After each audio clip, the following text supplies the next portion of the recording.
Dans l'ombre de l'histoire, un récit exceptionnel émerge des profondeurs de l'Afrique de l'Ouest, où les Amazones du Dahomey, ces guerrières intrépides, ont marqué de leur empreinte le royaume du Dahomey, aujourd'hui connu sous le nom de Bénin. Ces femmes, loin d'être de simples figures mythiques à l'instar de leurs homonymes grecs, étaient des combattantes réelles, formées pour protéger et servir leur roi avec une loyauté et un courage sans faille. Fondé au début du XVIIe siècle, le royaume du Dahomey se distinguait par sa structure militaire et sociale unique.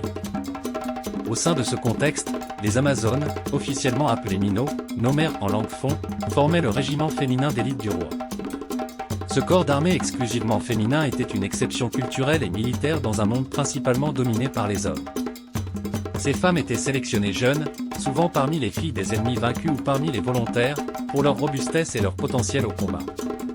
Leur entraînement était impitoyable, conçu pour transformer ces jeunes filles en machines de guerre imperturbables. Maîtrisant des armes variées, de l'arc au fusil, en passant par les machettes et les lances, les Amazones s'entraînaient également au corps à corps et aux tactiques de guérilla.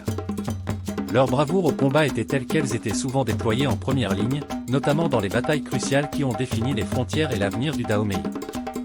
Leur rôle ne se limitait pas à la guerre.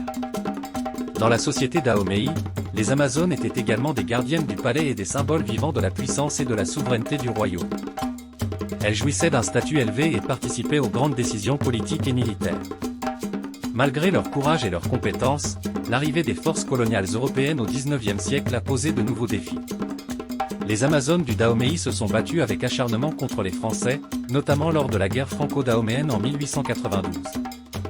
Cependant, malgré leur résistance farouche, le Dahomey fut finalement annexé par la France en 1894.